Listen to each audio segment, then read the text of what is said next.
He was the biggest loser at the Adventurers Guild, but one day after getting devoured by a massive dragon on one of his adventures, he gets reincarnated as an undead monster with the ability to level up and evolve. The story begins with our hero, Reincarnated, who is a low-ranked bronze adventurer in backwater towns so irrelevant that even the map makers decided it wasn't worth including. After getting his things, he hurries off to the guild, hoping to snag a decent job before they're all taken. A group of fellow adventurers walks in and asks if he's heading to the dungeon again.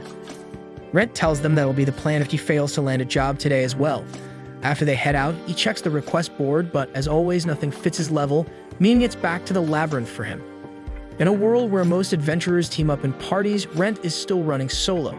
No partner and no wifey, probably because he's just too weak to hold on to one. Even after grinding for 10 full years in the adventurer's life, he still hasn't climbed past the Bronze League, which sadly sits just one notch above the absolute bottom. After stepping out of the guild, he grabs a cheap bun to munch on during his break inside the dungeon, and without the slightest idea of what's lying in wait, he heads straight into the labyrinth. The dungeon he chooses, known as the Deserted Moon's Reflection, is said to be fully explored already. Yet somehow he stumbles upon a hidden passage that doesn't even show up on the map. Believing luck's finally smiling on him, he rushes in without a second thought. He later thinks that technically he could have reported the discovery to the guild and raked in a fat reward just by handing over the intel. But in classic human fashion, greed took over the wheel and he kept going deeper, driven by the hope of scoring some rare and valuable treasure. But unfortunately for him, that path led him to an unexplored chamber, ruled by a full-blown legendary dragon ripped straight out of the ancient myths. As soon as he lays eyes on the massive beast, Red feels his whole body lock up, and true to his new status, he dies right then and there in one bite. Now this would have been the end of the story for any normal person, but due to his thick plot armor, instead of staying dead, he ends up getting reincarnated in the same world as an undead skeleton. When he finally wakes up, Rent drags his bones to a nearby water source to find out that from being a low-ranked adventurer, he has not turned into one of the weakest monsters. He struggles to believe he's still alive after getting eaten by such a terrifying beast, but wonders if he can even call his state as being alive. He slowly begins to understand that he's now some creepy, immortal undead, and this realization throws him into worry since the moment a priest lays eyes on him, he could easily get erased by a blast of holy purification magic. Just existing in this form is already breaking nature's laws, so he immediately ditches the idea of heading back to the guild, as someone like him would probably get declared an abomination and slain on the spot. What messes with his head the most is how he's basically dead but still not dead. Once he's done flipping out over it, he grabs his blade and forces himself up. Thankfully, the dragon that did this to him is nowhere in sight. So Ren escapes this cursed part of the dungeon. He begins thinking about how mysterious dungeons really are, since no researcher has ever been able to properly explain where they come from. He also wonders if solo adventurers have ever managed to clear out a dungeon alone, and right when that thought hits him, the idea of talking to someone makes him pause, because of course he no longer has vocal cords or even a mouth to speak from. At that moment, a shaky-looking skeleton enemy appears in front of him, and Rent rushes in with his blade, but just as he raises it in an attempt to be cautious, he trips and crashes right on his back bumper. The skeleton enemy sees its chance and charges in, but ends up face-planting as well, with its leg bones flying off in different directions. The poor thing tries to piece itself back together, but before it can, Rent quickly comes up with an idea and decides to try using his spirit energy. Luckily it works, and he crushes the enemy bones. As the defeated skeleton's bones collapse and begin glowing, Rent starts to panic, thinking it's about to come back to life again, but instead, a wave of spiritual energy flows into him, healing him completely on the spot. This brings to mind something his scholar friend Lorraine once shared with him, a strange bit of knowledge about a supernatural phenomenon found in some of the rarest and most bizarre monsters known as existential evolution, where instead of staying a pile of bones forever, a skeleton could actually transform into something like a ghoul. This sparks a bit of motivation in our hero as he now sets his sights on evolving into one of those creatures himself, thinking that if he can manage to grow some flesh, then maybe by throwing on a few clothes, he could actually blend in well enough to sneak back into town. He keeps taking down skeletons one after another, and each time gets healed up by the same mysterious light he saw earlier. Later, he goes up against a slime monster, and while these things are usually considered weak, for someone in his current bony state, it turns out to be a pretty tough challenge. The slime spits out its acidic liquid right at him, but Rhett manages to dodge just in time before going all out and taking the creature down. After defeating it, he grabs its magic crystal and also starts collecting its body fluid, since once a slime dies, its acid becomes harmless and the liquid can be safely touched, often used in making cosmetics. Meanwhile, back at the guild, a guy walks up to the counter lady and tells her about a rookie girl who recently joined. The receptionist replies that she had actually planned to pair the girl up with Rent, but then shares her concern over how he still hasn't come back, adding that the whole thing is starting to feel strangely unusual. Back in the dungeon, our guy has paused to catch his breath. Holding a bun in his hand, he starts wondering how a skeleton is even supposed to eat something like that, and the more he thinks about it, the more he realizes that he doesn't feel hungry or sleepy at all. But what really bothers him is how he still hasn't undergone any sort of ghoul evolution yet. He tries casting his spiritual magic and fire magic, and both seem to work just fine. But what really catches him off guard is that he can even use his divinity despite being undead. He quickly casts it on the bread to purify it, keeping it from rotting for the next 3 days in the hope that maybe by then he might have a body capable of actually eating it. Red can't stand being weak since he has been training for over 2 decades without seeing any real growth. What's odd though is how he's one of the rare few who can use all 3 forms of power, including magic, divinity, and spiritual energy, though unfortunately none of them is particularly strong. Red gathers some courage and quickly pushes himself up with a strong desire burning inside him to someday rise all the way to the legendary mithril class adventurer rank. He charges forward and takes on another wave of skeletons and slimes, and this time he clearly feels himself growing stronger with each swing. The familiar light appears once again, but unlike before, it brings along a surge of intense pain that rips through him right before he finally starts growing flesh and experiences the long-awaited evolution he had been hoping for. Although he still looks like a disturbing mess, he can't help but feel a bit proud after seeing the progress he has made. His thoughts drift to vampires who appear almost human, and he begins wondering if he might be able to become one of them someday. He tries speaking but lets out a monstrous roar instead. Refusing to give up, he keeps on trying and throws out a good morning. And while the words come out barely understandable, it becomes clear that with enough practice, he might just be able to hold a proper conversation. After evolving into a ghoul, our boy now finds himself going up against goblins. He feels a spark of joy over his recent evolution and notices with surprise that all of his powers have become much stronger than before, especially now that he can even channel his spirit energy through his sword, which makes him wonder if he has already become stronger than he ever was back when he was just a fragile human.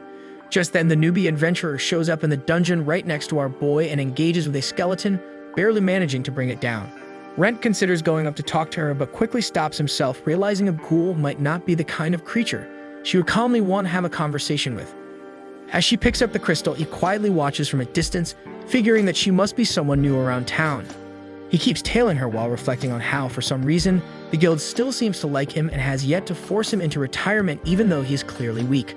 Rent keeps following the girl as she walks deeper in, but ends up cornered against a wall by a dumb skeleton, and things take a turn for the worse when the monster grabs onto her blade. Before it can pull its next move, Rent rushes in and takes out the skeleton, leaving the girl totally confused about why a ghoul would suddenly jump in to help her. Rent tries to convince her that he means no harm, and when she raises her blade in defense, he throws away his own sword, hoping to earn her trust. He tells her that he is an adventurer too, and that just a few days ago she would have seen him as a regular human. He introduces himself while trying to explain that something strange happened and he woke up as an undead. The girl, who seems well-mannered, thanks him for saving her, and Rent politely asks if she can help him sneak into town by lending him a robe or anything to hide his ugly appearance. He even offers her a bit of money in return and takes a step back to not spook her. She introduces herself as Reina and promises to repay her debt by helping him. She heads off, asking him to wait there as she will return soon with something to help him cover up. Rent can only hope that she does not go around telling everyone that she met a talking ghoul asking for clothes to sneak into a town, since that could end really badly for him. As the sun begins to set, Reina rushes up to the receptionist, asking for the supplies she needs. Meanwhile, back in the dungeon, Rent finally starts to feel that he has become far stronger than he ever was as a human. His combat instincts have leveled up immensely, and he now takes down slime monsters with ease. Reina arrives, calling out his name and giving our guy a bit of hope. She hands over the clothes he asked for and even brings him the leftover change. As Rent walks toward the items, she instinctively tenses up just in case the ghoul suddenly turns aggressive. Seeing him look down, she quickly apologizes, explaining that she was just startled, and promises she will try to get used to him if he is willing to give her a little more time. Rent checks the robe and is clearly impressed, especially because the kind girl has even brought him gloves and shoes so he can completely hide his appearance.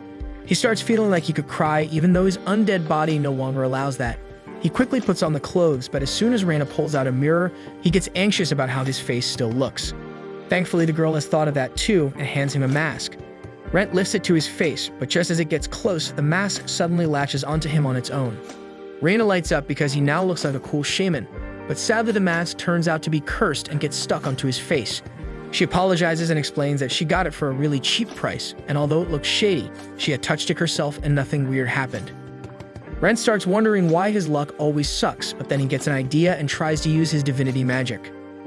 Just when it seems to be working, he runs out of energy and fails to break the curse. Reina apologizes again for bringing him some shady face gear, but Rent tries to look on the bright side and says it might actually help him hide his identity more effectively. He reaches out his arm toward her but pulls it back slightly, only for her to grab hold of it and tell him that she is not afraid of him anymore. Rent senses her to be a bit uncomfortable and tells her that he appreciates it and is more than willing to give her all the time she needs. Reina takes him along to the village, and while sitting in a cart, she opens up about her story and how she made the long journey from the capital just because there are 2 good dungeons in this area for training.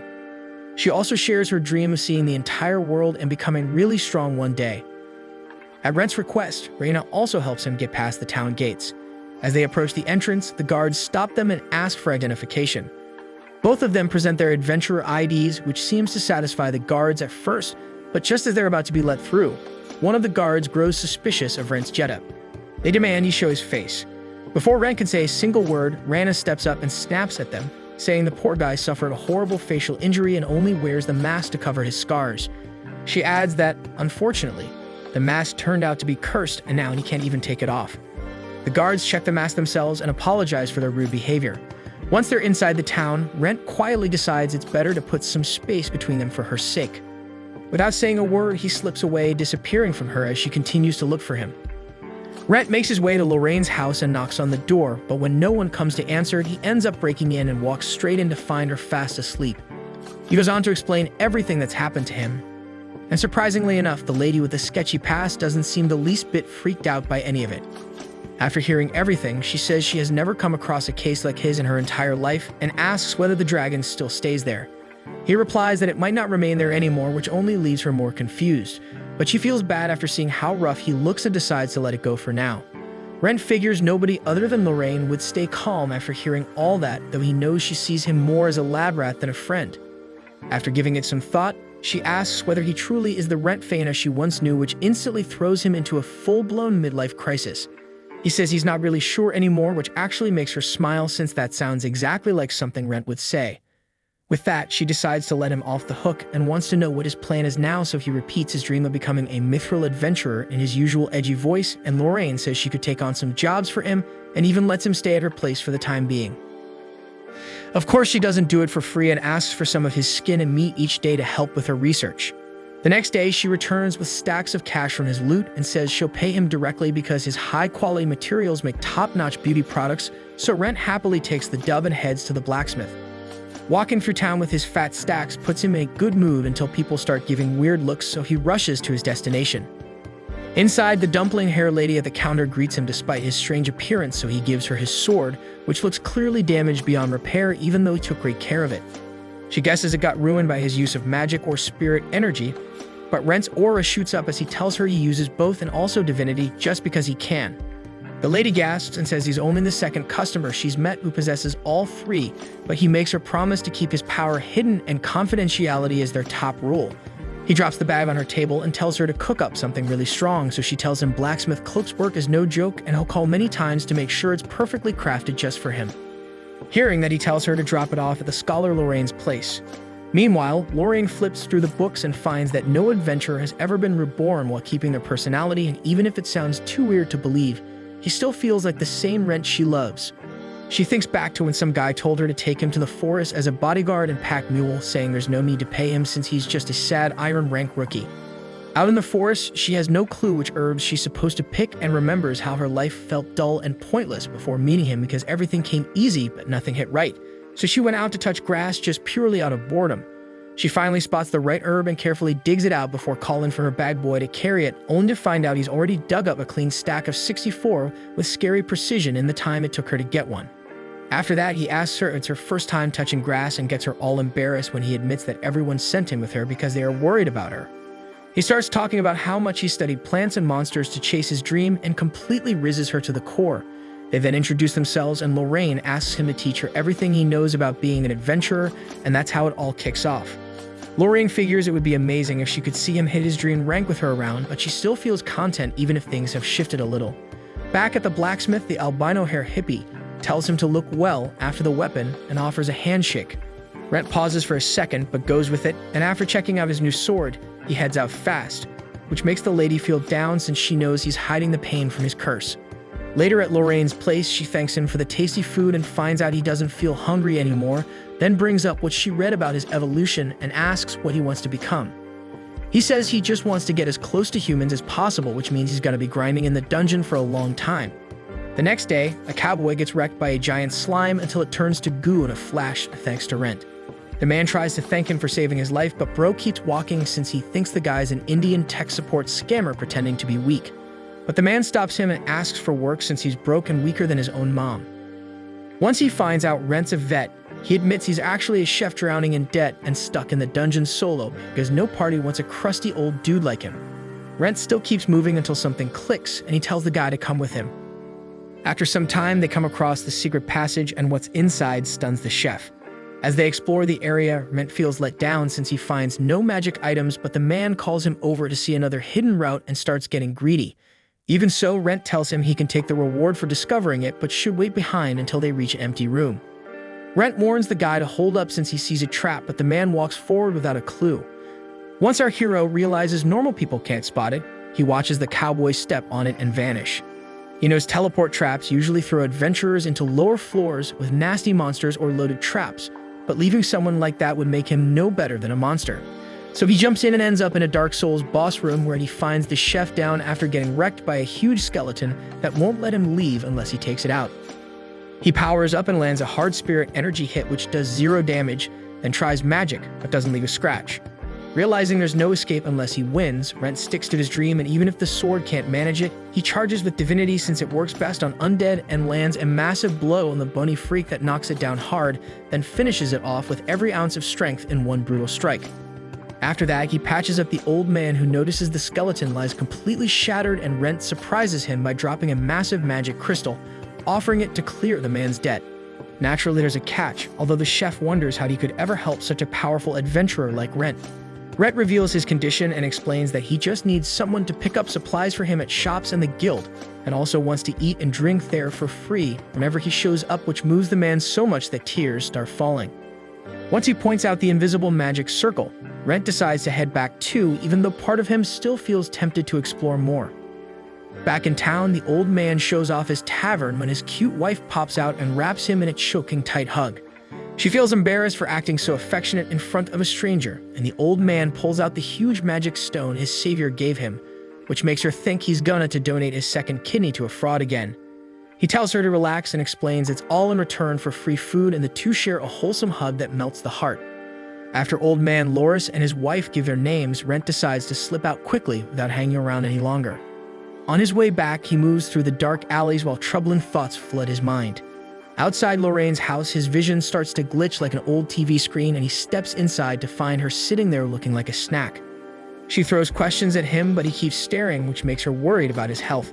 He suddenly hugs her, which makes her a little too happy as he holds her tighter and softly says her name, but the moment shifts fast when he digs in like a Mexican devours tacos and then quickly pulls away. She keeps calling his name until he finally snaps out of it, and right after that, she blasts him and puts him to sleep while saying he can enjoy her like a snack anytime if he just asks nicely. Later, he wakes up with a bad headache and she starts asking questions, but Brent says he has no clue what went down. He apologizes even after she tells him not to worry, but he still admits his desire got too strong because she's got more taste than McDonald's. Hearing that, Lorraine says she already suspected this might happen since ghouls hunger for flesh and says they both need some rest. Still, he asks her to show him her wound and then uses his divinity to heal it until it fades completely. Just then, she catches a glimpse of his ripped body and realizes he's evolved so much that he nearly looks human, and even his mask has changed as it can now shift shape at will. Though he still can't take it off all the way. After she tries pulling it off, he starts wondering if he looks more human because of his desire and remembers the change didn't happen right after he beat the big bad skeleton. So she suggests the trigger might have been gobbling her meat, which would make him a subbreed of vampires called ghasts. Even though it's just a theory, a game theory, she says she might have an idea how his evolution really works. Lorraine explains that unlike regular monsters, he has the ability to use his will to choose what kind of monster he becomes, so one day he might reach vampire status, But to do that, he needs to figure out what the condition is besides slaying strong monsters. After the talk, she tells him to strip and starts gushing with excitement as she turns into a full-on mad scientist, listing all the things she wants to test on him. But once she sees his ugly, tired face, she realizes he needs rest and decides to let him off the hook. The next day, Rent practices some sword swings outside and feels glad his lust has faded even though his sword seems to say otherwise. So he drops by the emo blacksmith and explains it broke when he used divinity. The sulky smith tells him to stop lying since there aren't any strong undead in the labyrinth, but Rent says there actually was a giant skeleton, which Cloak clearly doubts until Rent mentions a hidden passage, and that reminds him who he's talking to. So Rent asks for a new sword fast so he can head back in, and with that, Cloak rents him one for old time's sake, which tells Rent he can never fool the sassy smith. Afterwards, Rent stops by Lorraine's place and finds her busy messing around with some alchemy, working on a poison strong enough to knock out even a red grizzly. The twisted grin she wears while doing it makes our guy seriously start to question whether agreeing to let her run experiments on him was ever a smart move in the first place. Our guy keeps his word and drinks the poison, immediately telling Lorraine how awful it tastes. She finds it hard to believe that something lethal enough to kill anyone who ever tried it barely registers as unpleasant to a ghoul's taste buds. Hearing this, she even starts feeling a little jealous when Rent casually mentions that he doesn't get tired anymore and doesn't even need to sleep. She asks if he still feels hunger, and Rent admits that while he doesn't crave normal food, he does have a faint desire for human blood and flesh. Without hesitation, Lorraine hands him a bottle filled with human blood just in case he gets too hungry and loses control. Rent only takes a single drop and stores the rest for later. He then brings up the idea of heading to the guild to accept some new requests, but Lorraine quickly points out that walking and looking like this might stir up more chaos than work. Rent tries to argue, saying that he's just a low-ranked adventurer and nobody would care, but the lady cuts him off and calls him out for being clueless, explaining that the guild actually likes him a lot and was even thinking about recruiting him officially. That little bombshell catches him off guard, but once he decides he wants to get back into the swing of things, Lorraine thinks for a moment and comes up with a clever plan, arguing that he could just register under a new name and identity, since no one would ever suspect it. Rent agrees and heads over to the guild, where he spots the receptionist Sheila and walks straight up to her for registration. She prepares the paperwork and hands him a form to fill out. The last time he did this, he only scribbled down his name and age, but this time around he knows exactly how to list his skills and what to write to make it count. The only thing that remains unchanged is his dream of becoming a mithril-class adventurer one day. He scribbles a name similar to his old one and hands the form over to Sheila. The moment she reads it, her expression drops, showing just how deeply the people at the guild miss our guy. Rent gently asks if the one she's missing is named Rent Fina and uses that as an excuse to mention that he is supposedly a relative of Lorraine, currently staying at her place just to avoid giving people the wrong idea about her. The receptionist soon returns holding his adventurer's badge and informs him that he has been registered as an iron-class adventurer, encouraging him to do his best. She even tells this already dead ghoul to take care and not die as he walks out of the guild. From there, he heads straight to the dungeon where faint human screams echo through the corridors as people struggle against some goblins. He makes his way toward the noise and spots two kids fighting in sync, holding their own against a goblin and a slime. For a moment, he considers stepping in to help out like he used to in the good old days, but then decides to walk away, realizing that his appearance might terrify them instead.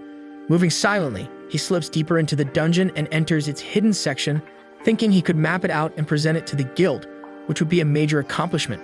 As he explores, he steps into a strange portal and suddenly finds himself inside a flat. There he stumbles upon an old, skeletonized human corpse with fresh flowers resting beside it, a detail that instantly tells him someone might actually be living within this labyrinth.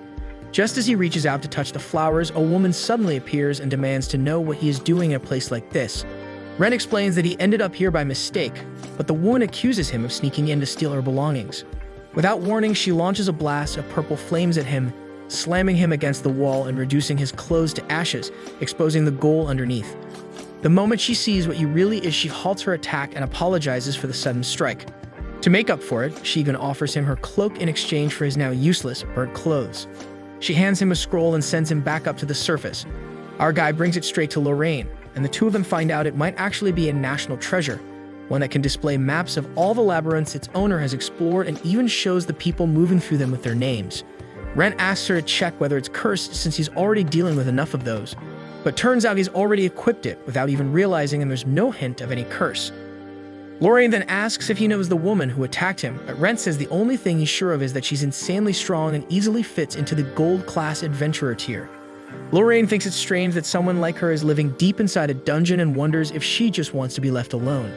Rent heads back to the dungeon to check on her again, and the moment he steps in, hope rushes through him as he feels like reaching mithril class might not be that far off anymore. He starts searching for the woman but can't find a trace of the entrance that led to her, which makes him think she really does want to be left alone. Meanwhile, back at the guild, Sheila and the same adventurer from earlier are both stressing about Rent being missing again, hoping he shows up soon. Sheila's always been especially worried about him, not just because he helped everyone find their path as adventurers, but also because he's the reason she's even working at the guild in the first place. Just then, Rent Vivi walks in and completely startles her, taking on a request to deal with 3 orcs after reassuring her he's got it under control.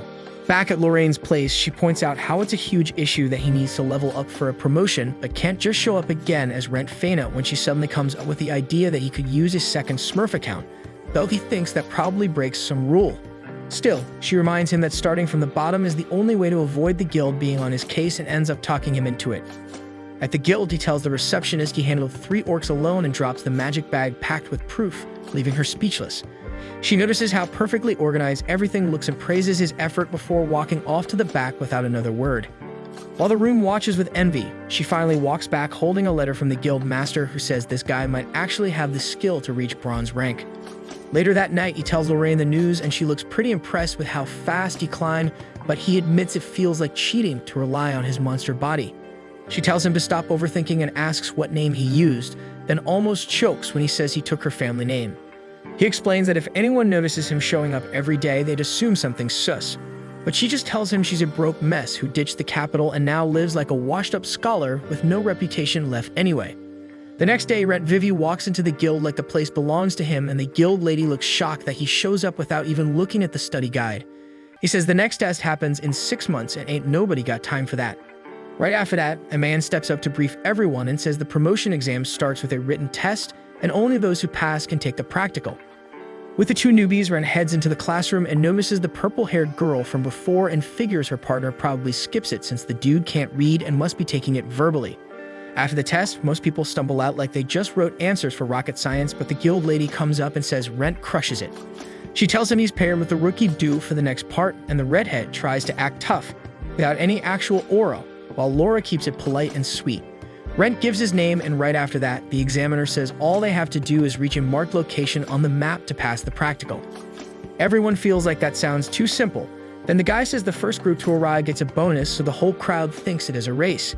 Outside the labyrinth, most teams rush in and Rise tries to brag about how experienced he is, but Laura shuts that down fast by saying they barely made it through the first floor, and as he starts to bolt ahead, Rent stops him. He says the guild's map looks older than his retired grandpa and they should get a fresh one, then walks over to a shady vendor who tries to charge 2 silver, but Rent tells him to cut the cap and pays 5 bronze instead. The newbie pair can't believe how different the new map looks, and the snake-eyed seller tells them to follow Daddy Rent if they actually plan on making it to the finish. Inside the dungeon, they face a skeleton squad, so Rent tells the kids to stay alert and finds himself impressed by how well they move as a team at their age, though Rise figures out in the end that the fight turns out harder than it looks. Laura says the number feels too high, so Rent finds the incense that draws them in and says the real danger still lies ahead since thugs wait to ambush them further in. As they try to take in the fact that their next fight involves actual humans, he slips around a corner and crosses blades with a bald swordsman. After clashing swords, he leaves Baldy to Rise and steps over to teach the archer a lesson before cutting through the mage's fireball like it's tissue and knocking him out cold. Baldy then manages to overpower Rise, but Laura saves the day by flashing him and knocks him out with a solid hit using a bunch of potatoes shaped like his shiny head. After tying up the thug squad, Rent says this proves why adventurers can afford to drop their guard, and Rise finally shows him the respect he earns. Meanwhile, in the guildmaster's office, the old man brings up the new guy the receptionist watches over and says shady rumors are spreading as it is way too sketchy for a random dude with powerful skills to just roll into town and start crushing quests. He tells her to keep him under constant watch just in case. While back in the dungeon, the group reaches a boss room and Rent asks Rise if he's ever taken one on before. The discount down from DMC5 says he's still an iron level rookie, so Rent says there's nothing wrong with walking away from a fight that's too much. A gang of NPCs shows up with trash attitudes and starts mouthing off while throwing creepy comments at Laura, which pushes Rise close to snapping. But Rent instantly points his blade at the leader's neck and tells him to save the circus act. He says they're free to go in first, which throws the redhead off, but a few minutes later, the gang rushes back out screaming after getting clapped. Rent reminds Rise that smart adventurers know when to step back, but the boy says he wants to level up for real and won't get aura points by staying home like a broke nobody. That drive makes Rent proud of his team, and from there, the trio steps into the boss room together. Inside the boss room, the trio comes face to face with a massive grand slime boss that looks way too oversized to be natural. Rise and Laura get all hyped for the battle, while Rent kind of wishes the earlier party had already taken care of it since there's no actual test requirement to beat the thing. Rise charges in with all the excitement of a kid on sugar. Laura backs him up with magic from behind, and Rent takes on the role of their trusty coach like he's been rented out to guide them through this mess. Before stepping into the room, Rent had gone over their strategy where Laura plays the ace card since only magic can hurt the thing, and the overly eager Rise plays bait to keep it distracted. When things start looking rough for the kid, Rent jumps in without hesitation and saves him before he gets splattered. They manage to buy Laura just enough time to finish her chant, and she hurls a huge fire spell that melts the grand slime into a bubbling puddle. Right before it regenerates, Rise smashes the core and finishes the fight once and for all. After that, Rent asks them to help scoop up some of the leftover slime fluid since even one bottle could go for at least a silver coin. As they're collecting it, another group suddenly shows up from behind and bolts past them like it's some kind of race. Rise starts getting a little panicky watching them take the lead, but Laura stays calm and seems to be on the same wavelength as Rent. They all just stand and watch as the Russian group walks straight into a trap and gets knocked out by a burst of sleeping gas. Laura turns to Rise and casually explains the whole thing was never meant to be a race to begin with, which clearly catches him off guard. Before long, the three make it to the final spot with zero trouble. The man waiting there congratulates them for being the first to arrive, but Laura, picking up Rent's critical habits, immediately asks him to prove his ID or something. The guild guy at the checkpoint hands them a token they can show back at the guild to get promoted to bronze tier, and on top of that, the trio also receives a stack of potions as a bonus reward meant for the first 3 teams to reach the destination. Before they head back, Rent decides to take them on a quick detour to the dungeon's second floor, which turns out to be this stunning forest where somehow sunlight manages to shine through. Rise asks if they could explore a bit since it looks like a vacation spot, but Rent reminds him they're only here for sightseeing, and that the exam doesn't count as complete until they're officially back at the guild. Once they return, the trio heads straight to the counter and asks about their promotion. Right then, a guild guy shows up and tells Sheila they're good to go since he had been secretly watching over them the whole time. And with that, Rent finally circles back to the same rank he held before dying, or well, not exactly dying. After the promotion, the duo parts ways with their Gramps, promising to team up with him again someday. As they walk away, Sheila calls Rent out and asks him for the truth, clearly having pieced a few things together. Rent gives her a quiet apology and says he'll be leaving for good. But before he can take another step, the receptionist grabs his cloak and stops him, wanting answers about what really happened on the day he disappeared. Rent tries slipping away from the scene but ends up getting roped in by Sheila once he realizes just how worried she's been about him. She pulls him over to a table to talk things through, and that's when our guy tells her he's got a problem he can't let the guild or anyone else find out about. Sheila smiles and says she hasn't breathed a word about him to the guild since she wanted to hear the truth straight from him, though the man who was tailing him during the test had already picked up on her suspicions. Luckily, he turns out to be her brother and happens to be great at keeping things quiet, wanting to understand everything that's happened to him. Sheila shows up fully prepared and even goes so far as to present a magical contract, one that would make her leave the guild and force her into some slavery agreement in a different country, where that sort of thing is still legal, all just to prove she can be trusted. She tells him that she wants to help, and while Rent finds her a bit too intense, he ends up agreeing and signs the contract. But instead of telling the story, he asks her to witness it for herself and lifts a portion of his mask to reveal his rotten, ghoulish face. She flinches for a second, but then leans in and asks to hear more. Rent keeps it simple and explains that he kicked the bucket inside of the dungeon all thanks to a dragon and came back as an undead. When he notices her getting a little shaken, he asks if she still wants to help him. Just as he's about to walk off, Sheila grabs his hand and says she believes every word he just said, then gently holds on tighter, vowing to stick with him no matter what. Back at Lorraine's place, Sheila tags along with Rent, and the three of them settle down for a chat as Lorraine turns to Sheila and asks how much she really knows about Rent. Sheila says all she knows is that he's some kind of monster, but she's sure he wouldn't hurt anyone. Lorraine decides to raise the stakes and clearly trying to scare Sheila off, warns her that if she's come all the way to a shady academic's home with a monster in tow, she better be ready to end up as part of their stew. What Lorraine's really doing is testing if Sheila is worthy enough to keep the secret that she's hosting a monster, and when she gets her answer, she apologizes for being rude and offers her dinner as a way to make up for it. At the dining table, Rent pulls out the vial of blood and licks a drop off, making Sheila realize that ghouls must be somehow connected to vampires. Sheila then lets them in on the real reason she came, explaining how a kidnapper is suspected to be on the loose because so many rookies have disappeared without a trace, no bodies or supplies found. This makes everyone suspicious of Rent since he fits the profile of a shady guy involved in some messy business. The next morning, the old guild leader talks with the receptionist about their missing Rent, arguing that he still wants to bring him back into the guild once he returns and then decides to retire. A few days later, Rent swings his new sword around during practice while Clope watches after tuning it to handle both his spirit and magic power and tells him to test it out. Rent charges it with magic and slices through wood like butter, which leaves the blacksmith speechless. He follows up with spirit power that completely chars the target and then tries divinity, which at first does nothing obvious, but Clope spots tiny plants sprouting from the cut a moment later and wonders when Rent even got divinity, since it is a power that comes from the heavens. He starts going on about fixing a random shrine once, so the sassy smith ignores his yapping and says he's keeping the sprouts since they'll sell for good coin. Rent steps in and says he wants to see what happens when he mixes everything, so the smith grabs a huge chunk of wood and says mana spirit fusion is a crazy move that could blow him up like an overcooked grenade. Rent stays unfazed since he's built different, so the man gives him an ugly sacrificial sword that nobody cares about since it's cheap and trash anyway. Rent fills his blade with magic and pumps spirit power into his other hand and fuses them into a wild purple aura that makes his whole body tremble. One hit completely wrecks Clope's big wood, but Rent still isn't satisfied and says he wants to try using them all at once. He surrounds himself with a blazing gold aura that hits harder than expected and shakes him to the core, so the blacksmith warns him not to strain too hard and make a mess in his yard. Rent's sword nearly falls apart from the force, but he slams the log on time, making it spin before turning into a perfectly round ball on the ground. Clope explains divinity resets things back to how they started, so any blade he uses will always break. Rent remembers the elf lady from the dungeon and asks what he's supposed to do when the enemy is way too strong. Clope suggests he can craft a stack of swords for him if he's got the coin, which our broke boy does not. On the way back, he sees an old man chewing out a random kid, so he shadow steps behind him and bribes him with a silver coin.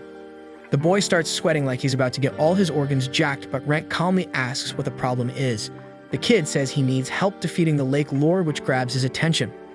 On the way to his home, Rent recalls that the kid famously called Monkey Boy in his village mentioned the ritual where a girl is offered to the lake during their festival to honor the one who once gave up her life to save everyone. Ever since that last sacrifice, though, not only does the lake lord keep eating the girls, but now it hungers for more than ever, which is cutting down the village's supply of hot girls faster than the Amazon rainforest. The kid begs them to save his sister, who is next on the list, and Rent feels bad, so he agrees to check things out since the story feels a bit off. When they arrive, every door slams shut the moment people see Monkey Boy, so he rushes Rent straight to his place. His sister pops out, grabs him inside, and beats him up so loud that Rent hears every hit from outside. She then apologizes for her dumb brother and asks Rent to walk away from the mission before he ruins their sacred tradition. Rent says Monkey Boy hired him so only Monkey Boy can take it back, which the kid refuses to do. The girl gives up and tells him he can stay if he doesn't interfere in the ritual, and Rent gladly takes her up on it. The next day, he walks through a caravan and spots a sketchy dude handing snacks to kids to bribe them into bringing their parents next time because no one wants to buy from them. Right then, Rent shows up and scares the life out of the kids, so the trader tells him he picked a rough time to show up as tensions are high because of the Kraken. The weird merchant sparks Rent's curiosity, so he asks Riemptus about them and learns they come often and sell some useful stuff. As the sun goes down, the old ladies apologize to Riemptus' sister, but she smiles and says she's happy to be chosen. When they bring up how hard her brother tried to stop them, she gets emotional. Later on, Rent visits her and says he's there for her, even though she tells him to stay out of it. He reminds her that her brother only fights so hard because they're all each other has left. Later that night, the elders give their apologies and send her off with a lamp, unaware that Rent and her brother wait up ahead for their secret mission. As the boats float out onto the pond, a thick fog rolls in and the lamp lights up just before a red disco light starts flashing at them. Out of nowhere, a giant tentacle monster rises from the water, so Monkey Boy's sister pleads for mercy. But Rent points out it's just a hologram and jumps onto the water using magic boots Lorraine crafted for him. He flashes right through the fake beast while knocking away fireballs that the men behind it launch at him. The creepy dwarf says Rent should have stayed away and orders his crew to open fire, but Rent rushes right at them and wipes out the crew. A moment later, the siblings show up and witness the truth for themselves. The next day, the crew is all tied up while Rent questions them about the missing girls. The ugly short stack confesses they are safe and unharmed, then gives up the location where he keeps them hidden. With that part settled, the siblings ask Rent to stick around a bit longer, but he tells them he has something urgent back home. Just as he turns to leave, the little sister sneaks in a kiss on his rusty cheek as thanks, and he takes it with a grin before jumping into the carriage. Back at Lorraine's place, he tells her about all that happened and the happy ending, so she gets up in his face and asks the lucky rascal how he stole yet another maiden's heart. Dense as obsidian, he says it was just her way of thanking him and nothing more. The next day, our guy heads to the guild as usual and spots a request posted on the board offering just a single bronze piece. Even though it sounds like free labor, he talks it over with Sheila and finds out that some kids in an orphanage need the dragon blood flower because it's the only cure for someone they care about. Rent, being his usual self, jumps at the request, reminding himself that adventuring isn't just about money, but about helping others too. Rent arrives at the place and finds it much more worn down than he expected. He tries knocking on the door but ends up breaking the knocker, so he uses a slime to fix it right away. A girl appears and tells him the headmistress isn't around and he should come back later since she thinks he might be a debt collector. She's startled by his appearance but lets him in once she realizes he's the adventurer. The girl introduces Rent to the kids at the orphanage, who rush toward him as soon as they learn who he is. She quickly tells them to keep their distance from the adventurer because they could be troublemakers, forgetting for a moment that Rent standing right behind her fits that description too. When she turns to apologize, Rent just smiles and tells her it's good they stay cautious. Rent tells the girl she can feel comfortable around him and forget all the formalities. She introduces herself as Elise, and they start talking about the request. Elise asks Rent to promise to keep it a secret before leading him to the orphanage's headmistress. The priestess apologizes and explains that the orphanage basement is filled with monsters, so she can't ask the children to clean it. She has no idea that Elise has changed the request. Elise quickly pulls Rent away, saying she'll explain everything herself. She tells him the priestess suffers from a disease called malacumula, which happens when someone has divinity but not enough, and instead evil energy builds up inside the body. She says they brought in a healer who confirmed the diagnosis. About the cure, Elise mentions two options. One is the blood of a holy maiden, and the other is the dragon blood flower. She hasn't told the priestess about her own condition yet because if she knew, she would ask another priestess to replace her. Rent stands up and assures Elise he can make it happen. But before heading out for the flower, he decides to clear the basement first. Elise insists on following him because she wants to see him fight, so Rent gives her a small blade to defend herself if needed. Suddenly, little rat monsters with strange names appear, and when one tries to bite Rent, its contact with his blood makes it scream and fall back, its color changing. Rent realizes this is the effect of his vampiric trait and tells the rat to circle around, which it does, confirming his suspicion. After finishing the cleaning, Rent brings his new pet to Lorraine, hoping she can figure out what happened. Lorraine finds it strange since she never expected a ghoul to cause something like this. Still, she lets him keep the rat because one or two won't bother her much. When Lorraine asks our guy what he plans to name the creature, he quickly calls it Shadow, but Lorraine insists he should have thought it over and suggests the name Edel instead. Lorraine then asks our guy if he plans to go alone, and Ren explains that going solo means he won't have to worry about poison. She then warns him about a huge wyvern called Tarask that poses a real threat and suggests he might need a party to take it down. But Rent pulls out a bottle of holy water, saying he'll try to use it to keep the Tarask away and avoid any fight altogether. She hands him some food because she doesn't want him leaving early on an empty tummy, and even adds a drop of blood to his bowl to spark his appetite. The next morning, Rent gets a carriage that drops him at the edge of the swamp, telling him to continue the rest of his journey on foot while promising to return by evening to pick him up. Surprisingly, the poisonous swamp air doesn't bother his pet Edel at all. As they step deeper, a group of hobgoblins ambushes them, attacking in waves, and Rent handles them all while Edel just watches from the sidelines like a casual spectator. Rent actually starts to appreciate his poison resistance and thinks that if it weren't for his appearance, he might be willing to stay like this forever, though he worries about whether a lady would ever marry someone with a body like his. When another monster appears, Rent ends up doing all the hard work again while his familiar lounges in the background acting like it couldn't care less. Meanwhile, Sheila visits Lorraine, who has breakfast ready for her. Sheila explains that the guild already knows what happened at Tatsu village and that the people there are grateful to the adventurer who helped them, but no matter how hard they tried, they refused to reveal his name. That's why she came here to talk to Rent about it in private, knowing that he wouldn't like talking about it at the guild. Back at the swamp, Rent is busy running away from the big bad wyvern chasing him. He ends up at a dead end and has no choice but to fight. He tries using his fusion skill, but it barely scratches the monster. Just when things look bleak, the freeloading rat jumps on the wyvern and uses Rent's powers to channel divinity, dealing a bit of damage. That gives Rent the clue he needs, and he charges his blade with divinity, finally bringing the beast down. He stores the monster in a storage bag and moves to collect the flower, finding a whole field covered in it. Just as he reaches for one, an elf appears, surprised to see anyone here at such a place. Rent gets ready to fight at any moment as the stranger walks closer and claims no normal human can survive in such a toxic swamp. The man says he carries a poison-resistant artifact and some holy water, and then tells him he's also there for the flowers, while Rent realizes he is the odd one out. After gathering a few flowers, the handsome guy explains he needs them to create medicine for his seriously ill mistress, so Rent wishes her good health. The guy then shares that he's quite lucky they ran into each other because he has been looking for someone to collect the flowers for his mistress regularly. Rent mentions he's a bronze-ranked adventurer, which surprises the man, but he still recognizes Rent's strength and says he'd be happy if Rent agrees to help, before finally introducing himself as Isaac. At the guild, he drops his bag on the guild lady's desk and tells her to find him a butcher. So she quickly realizes he actually managed to take down one of the Tarrasque and shouts in surprise loud enough to make everyone stare. With that out of the way, they walk over to the nearest butcher named Dario, and Rent lets him know it is time to make some pork chops.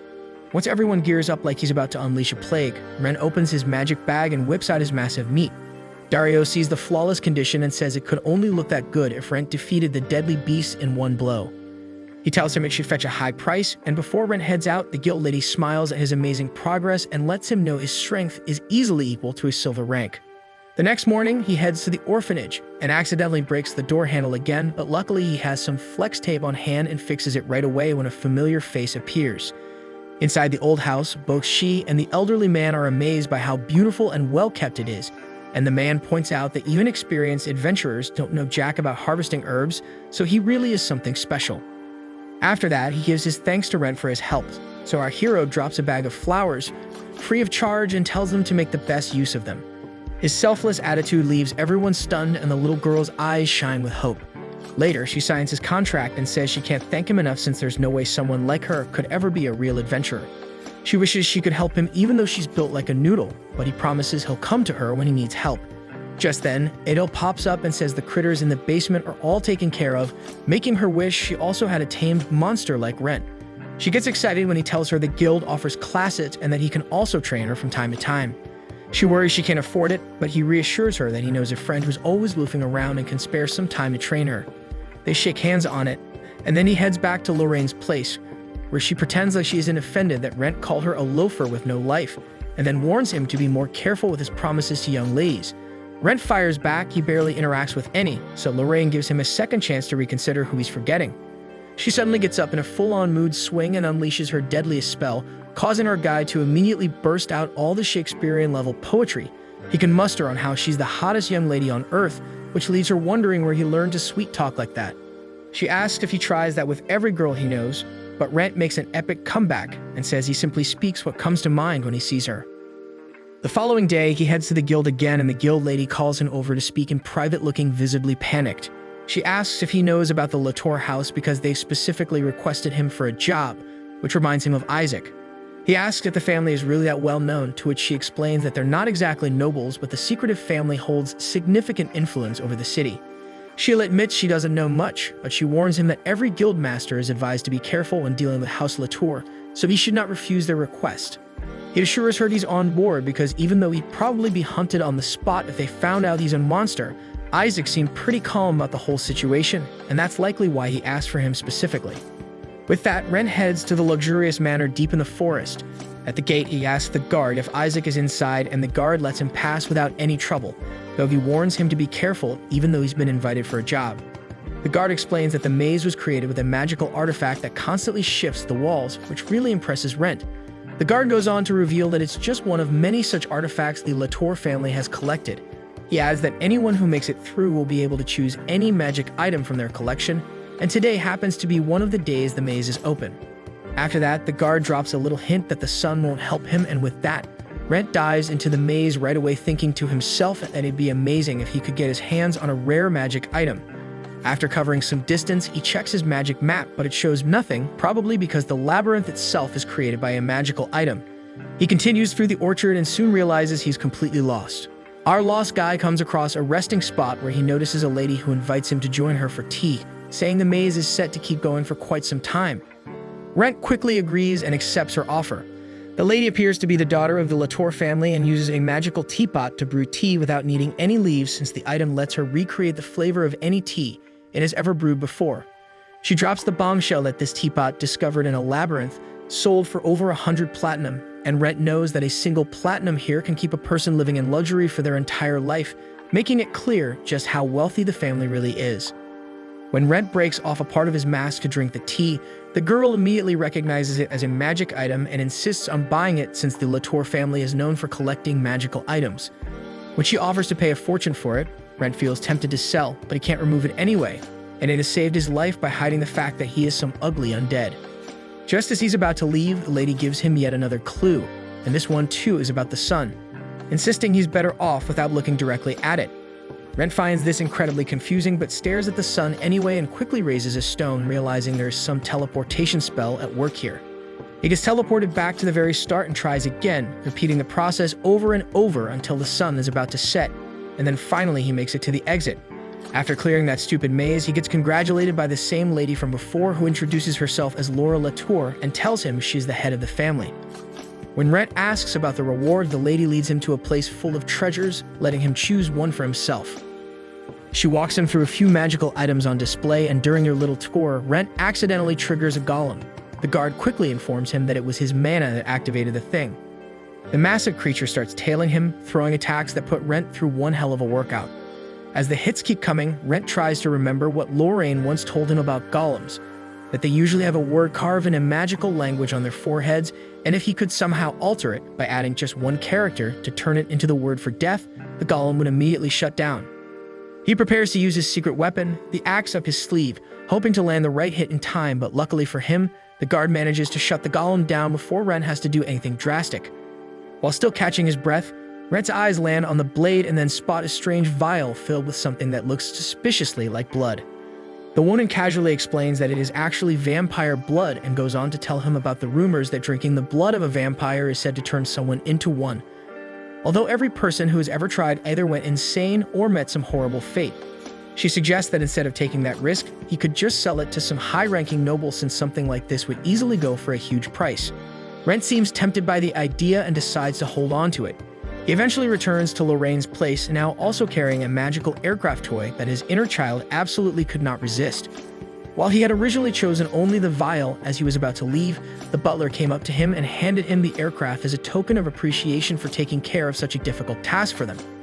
Back at the lady's mansion, the butler fills a cup with a few drops of blood and respectfully offers it to Laura.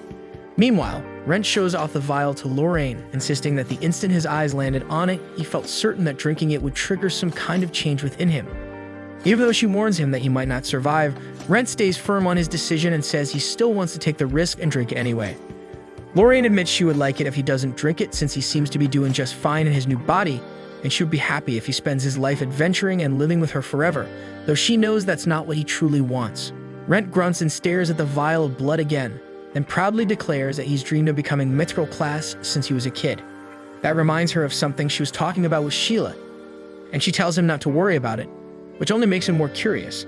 He sweet-talks her into sharing what she knows, and she says he doesn't have to answer if he's not comfortable, though he thinks she already knows nearly everything about him. She finally asks the big question about what drives him to reach mithril rank. He's surprised and asks if he really hasn't told her yet, which makes her facepalm pretty hard at Rent being Rent. Still, she says there's an unspoken rule about never asking adventurers about their past, and she knows he does not have some crazy dark backstory, so she never thought much about it. Sitting on the couch, Rent admits he never found the right time to bring it up and says it started out as revenge, but now it's more about getting strong enough to make sure tragedy never strikes again. Rent's memory flashes back to his village far from the city where his father used to travel to buy supplies, and one time he let Rent join him for the carriage ride.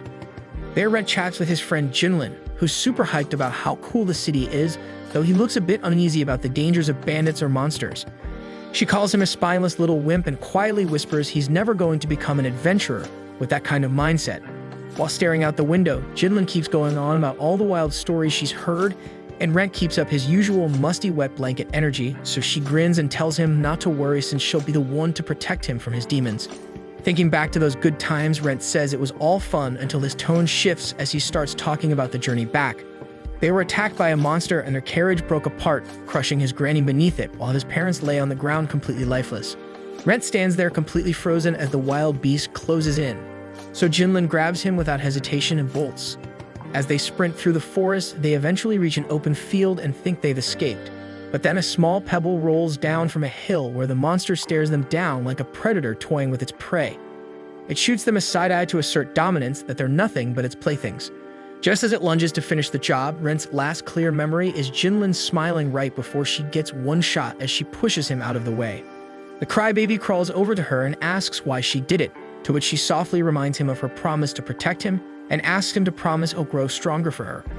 Right before the beast strikes again, a white-haired knight appears and blocks the attack and forces the creature to retreat. Rent watches in awe as the man farms aura points and goes head-to-head with a monster using a massive sword. Even after getting knocked back by one of his brutal attacks, he dives back in and jams his thick, heavy blade between its jaws to throw it off, and then follows up with a Hulk smash that leaves behind a giant crater. He taunts the doggy and asks if it still wants a piece of him, but the creature backs off and runs for its life. After that, he checks on the kids and Rent, still in tears, asks why he didn't come just a little sooner. The man apologizes for arriving late and tries to comfort him by saying he didn't do anything wrong.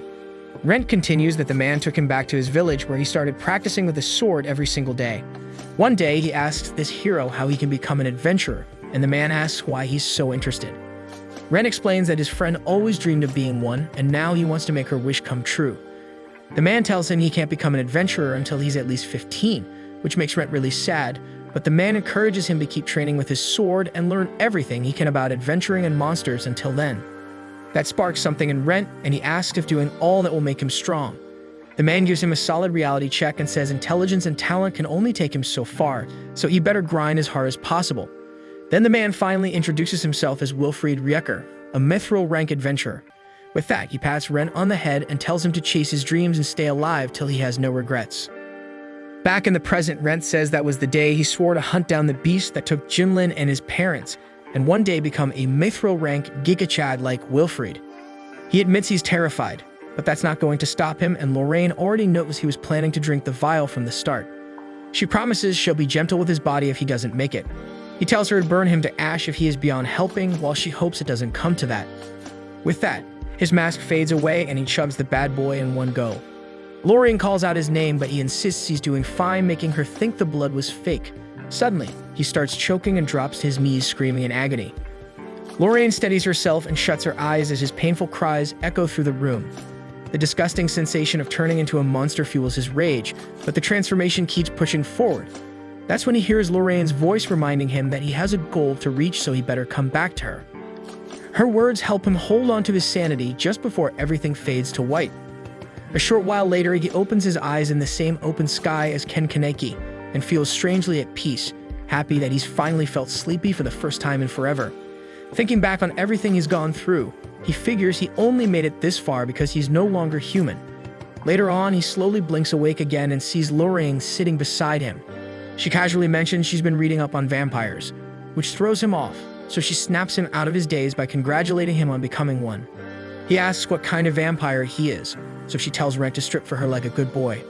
After he takes his clothes off, she checks out his chiseled, jacked build and also notices he's got wings that he can shrink on command, making him glad he won't look like some cringe cosplayer out in public. Even so, Lorraine admits she's not sure exactly what kind of vampire he is, but she's confident he's a special type because normal vampires don't come with wings. He then takes off his mask and flashes his sharp white fangs, confirming he is a vampire, and finally pulls down the top half to reveal glowing crimson eyes. Seeing his familiar face, Lorraine smiles, gently places her hand on his cheek, and gives him a warm welcome back.